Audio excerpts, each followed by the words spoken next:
बारगाह में हाजिर होंगे, उनके फूल बरकत से अल्लाह तुम्हें नवाजेगा। अजमेर शरीफ जाएंगे, जाने का सवाब मिलेगा और ख्वाजा गरीब नवाज के फूल बरकत से आप माला माल होंगे। लेकिन हजरात आलिम से मिलेंगे, आपको दीन मिलेगा और उनके दीदार से आपको अजर और सवाब मिलेगा, मुसाफा से आपको अजर और सवाब मिलेगा, लेकिन जन्नत नहीं मिलेगी। इसलिए नबी ने ये कहा ही नहीं है कि तुम्हारी जन्नत आलिम के पास है, बल्कि नबी ने ये जरूर फरमाया है अल जन्नत तुम्हारी जन्नत तुम्हारी माँ के पास है। तुम्हारे माँ के कदमों के नीचे है। नबी ने ये जरूर फरमाया है। इसलिए कि एक सहाबी नबी के बारगाह में हाजिर हुए और हाजिर होकर अर्ज करते हैं, या रसूल अल्लाह सल्लल्लाहु अलैहि वसल्लम, जो लश्कर आप रवाना फरमा रहे हैं, अगर जो देखा उसने मुझे देखा, जो आलिम से मिला वो मुझसे मिला, तो इधर देखो सवाब इधर है।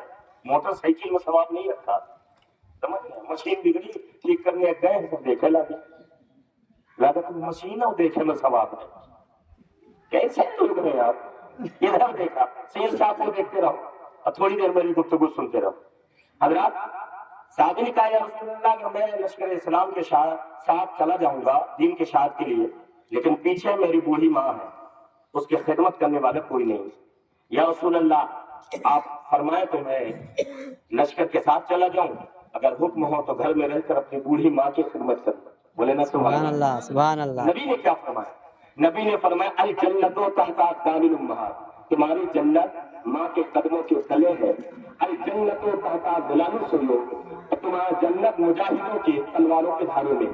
ऐ मेरे सहाबी, जन्नत मैदान में भी है, जन्नत तुम्हारे आंगन में भी है। सुभान अल्लाह। जन्नत मैदान में भी है, जन्नत तुम्हारे आंगन में भी है। बस हासिल इस तरह से होगा कि एक मर्द मुजाहिद जिहाद के लिए जब निकलता है, अल्लाह की राह में वो अपनी जान देता है, जिसमें का एक एक खून का कतरा वो बहाता है, उसके बाद वो जन्नत को पाता है। लेकिन एक नौजवान अपने माँ की खिदमत करके उसी जन्नत को अपने आंगन से हासिल कर सकता है, अपने घर से उसे हासिल कर सकता है। तो हज़रात, जन्नत कहीं नहीं है, आपकी जन्नत आपके माँ बाप के पास है। इसलिए जो चीज यहाँ होती है वो चीज वहीं से हासिल की जाती है। तो मेरे प्यारों, कुछ ऐसा काम कर जाओ ताकि आपके माँ बाप आपसे खुश हो जाए, आपके माँ बाप आपसे राजी हो जाए। आपके माँ बाप खुश हो गए, आपके माँ बाप राजी हो गए, तो यकीन जानो अल्लाह रसूल भी राजी हो जाएंगे। सुभान हज़रात मोहतरम, और माँ बाप का आज बूढ़े हो जाते हैं, अल्लाह खैर फरमाए। जब माँ बाप बूढ़े होते हैं, देखा होगा आपने भी, हम भी देखे हैं बहुत से, तो औलादे क्या करते हैं, उन्हें घर से बाहर निकाल देते हैं। फख्र से ये जुमला हम कहते हैं, कई तकरीरों में, जलसों में, बड़ी बड़ी कॉन्फ्रेंसों में, बड़े बड़े शहरों में मैंने ये जुमला कहा है। अल्लाह का शुक्र है, ये इस्लाम का एहसान है और उलमा का ये एहसान है कि आज हमारे माँ बाप वृद्धाश्रम में नहीं नजर आते। ये सर्वे हुआ, कोई भी आज आप चले जाइए वृद्धाश्रम में तो हर कौम की माँ बाप मिलेंगे, मगर मुसलमान के एक भी माँ बाप नजर नहीं आते। ये उलमा का एहसान है, उनकी खिदमतें हैं जो आपको आकर के आपके दिल को झिझोड़ते हैं और ये बताते हैं माँ बाप को मत निकालो, माँ बाप को मत ठुकराओ, ये माँ बाप तुम्हारे लिए अल्लाह की तरफ से नेमत भी है, जन्नत भी है, रहमत भी है, बरकत भी है। सुभान अल्लाह, सुभान अल्लाह। झिझोड़ करते हैं, सिवाय नुकसान के, सिवाय खसारा के कुछ नहीं पाते।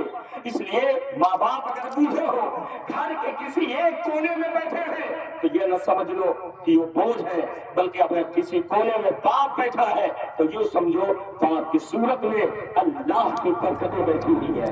अगर माँ बैठी है तो यूँ समझो माँ की सूरत में अल्लाह की रहमतें बैठी हुई है। माँ बाप का ऐसा ही एहतराम कीजिए जैसा कि आप मक्के और मदीने का करते हैं, इसलिए कि अल्लाह ताला है माँ की सूरत में मदीना रख दिया।